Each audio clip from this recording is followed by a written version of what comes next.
অবস্থায় প্রশংসা একমাত্র কার? আল্লাহ তাআলা। আল্লাহ তাআলার কাছে লাখ কোটি শুকরিয়া যে মহান আল্লাহ তাআলা আপনাকে আমাকে রবিউল আউয়াল মাসে জুমা নামাজে উপস্থিত হওয়ার তৌফিক দান করেছেন।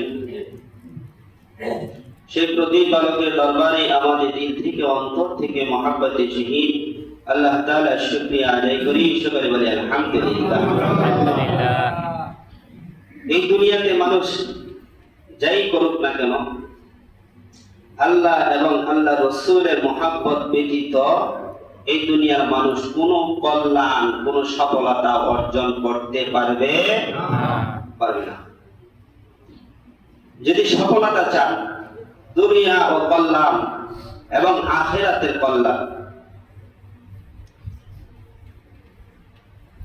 আল্লাহ তাআলা দুনিয়ার কল্যাণ চাওয়ার জন্য বলছেন, আবার পরকালের কল্যাণ চাওয়ার জন্য আল্লাহ তাআলা বলছেন, রব্বানা আতিনা ফিদ দুনিয়া হাসানা ওয়া ফিল আখিরাতি হাসানা ওয়া কিনা আযাবান নার। আল্লাহ তাআলা বলছেন, বান্দা তুমি দুনিয়ার কল্যাণ চাও, পরকালের কল্যাণ চাও এবং আল্লাহর আযাব থেকে মুক্তি চাও। সুবহানাল্লাহ।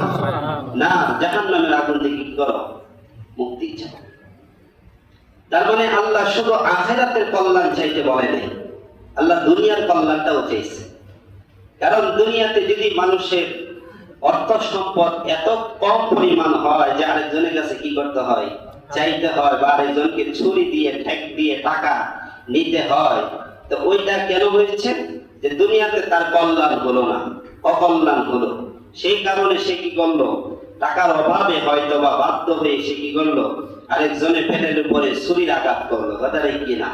তার মানে দুনিয়ার কল্যাণ বলতে কি, দুনিয়াতে আল্লাহ তাআলা আমাকে এমন এক অবস্থানে রাখবে যে অবস্থান থেকে আমি কখনো কোনো গুনাহ কাজে লিপ্ত হব না। এবং দুনিয়াতে কল্যাণ, দুনিয়ার কল্যাণ কি? যে দুনিয়াতে আমি যেন দুনিয়ার ভালোটাও করতে পারি এবং পরকালের ভালোটাও করতে পারি। এই জন্য তো আল্লাহ দোয়া শিখিয়ে দিয়েছেন, রব্বানা আতিনা ফিদ দুনিয়া হাসানা ওয়া ফিল আখিরাতি হাসানা ওয়া কিনা আযাবান নার।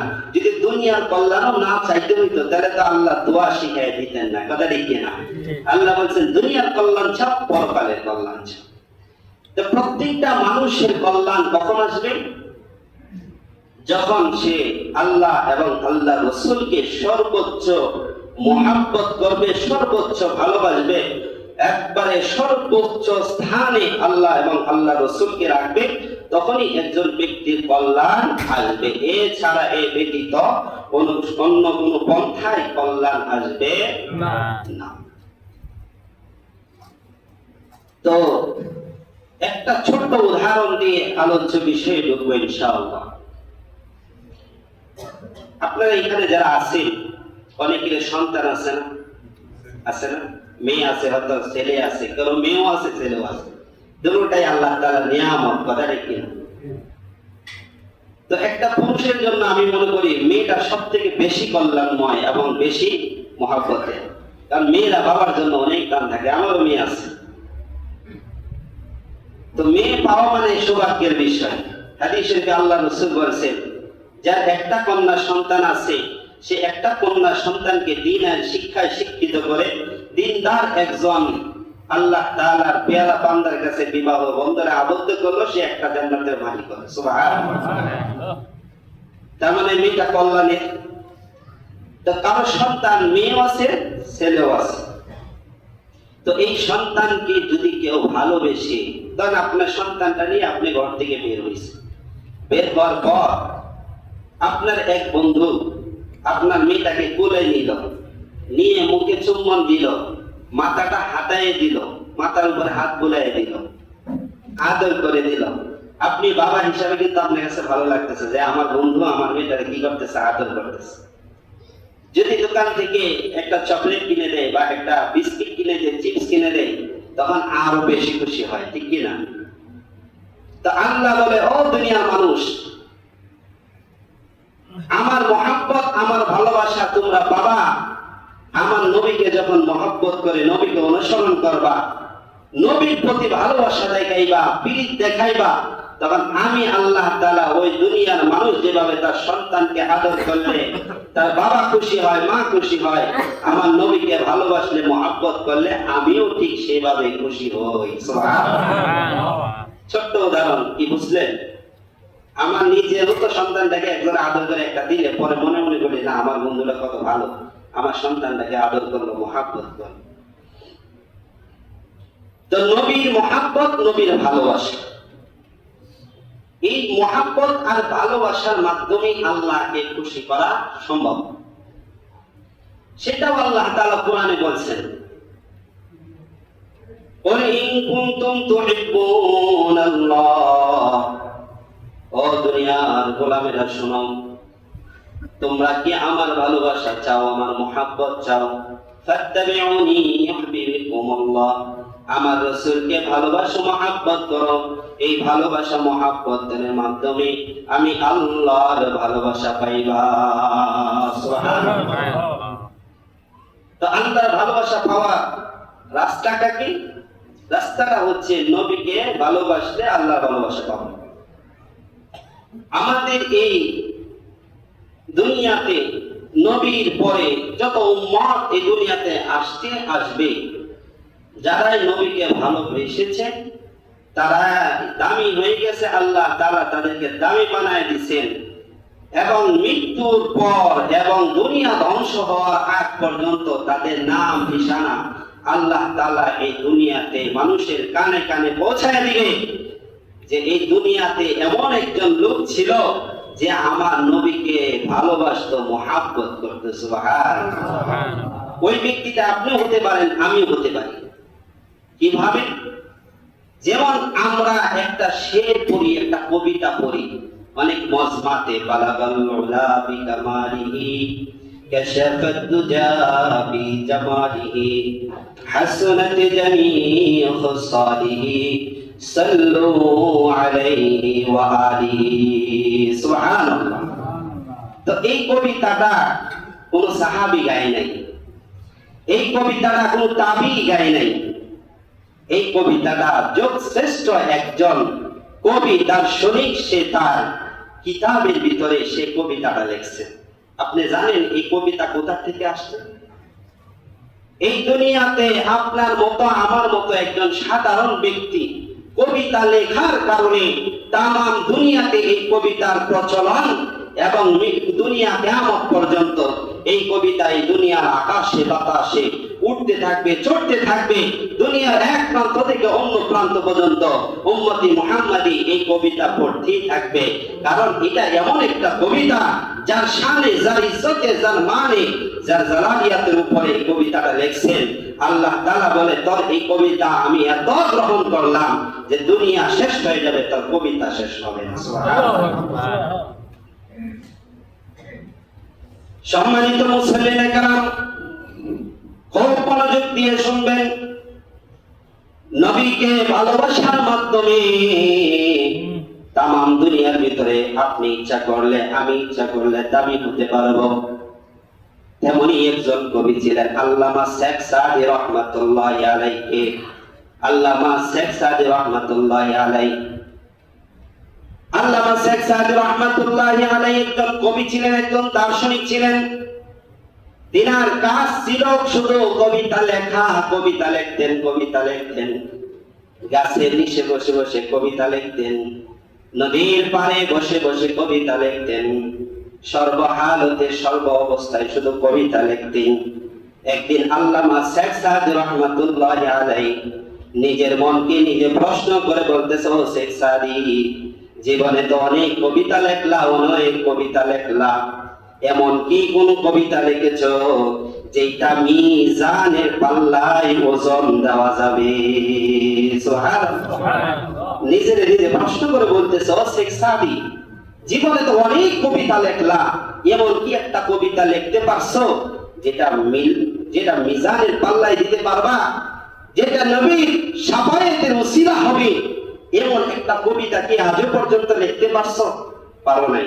তাহলে লেখো না, তুমি তো দার্শনিক, তুমি তো কবি, তুমি তো তোমার কবিতার ছন্দে অনেক কিছুই তুমি কি করতে পারো, লিপিবদ্ধ করতে পারো। তো এমন একটা কবিতা লেখো যে কবিতাটা তোমার নাজাতের ওসিলা হবে। সুবহানাল্লাহ।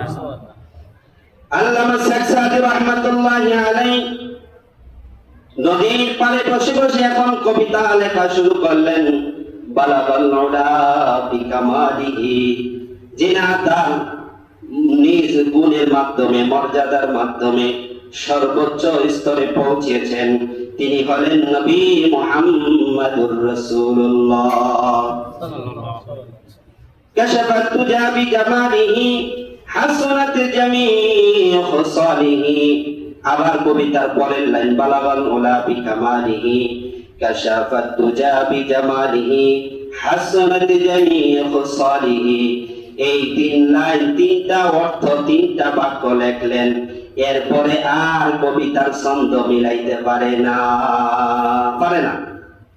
তিনটা কবিতা লেখা শুরু করছে, তিন লাইন লেখছে। বালাগাল উলা বিকামালিহি এক লাইন, কাশাফাত তুজা বিজামালিহি হাসানাত জামিউ খুসালিহি। এখন আর আল্লাহর বান্দা লিখতে পারে না। আল্লামা শেখ সাদী রাহমাতুল্লাহি আলাইহি পেরেশান হয়ে গেছে। জিন্দেগিতে কত কবিতা লিখলাম, কত ছন্দ মিলাইলাম রে, নবীর শানে, নবীর ইজ্জতের উপরে একটা কবিতা লেখা শুরু করলাম, কবিতার ছন্দ মিলাইতে পারি না। হায় রে, আমার এই কবিতা কি নাজাতের উসিলা হবে না? এই কবিতা কি আমি মিজানের পাল্লায় দিতে পারবো না? এই কবিতা কি নবীর শাফায়েতের উসিলা হবে না? চোখের পানি জড়াই আর গাছের নিচে বসে বসে কান্না করি। আল্লাহু আকবার। দেখেন নবীর ভালোবাসা কতটুকু থাকলে চোখের পানি জড়াই বলে, আল্লাহ জিন্দেগিতে কত কবিতা লিখলাম, কত শের মিলাইলাম, কত কবিতার ছন্দ মিলাইলাম, নবীর শানে একটা কবিতা লিখবো, মিলাইতে পারি না। আল্লাহ তুমি আমাকে আহসান করো, দয়া করো যেন আমি কবিতাটা লিখতে পারি। আল্লামা শেখ সাদী রাহমাতুল্লাহি আলাইহি খাবার দাবার ছেড়ে দিয়েছেন একটাই কারণ, কবিতার ছন্দ মিলাইতে পারি না।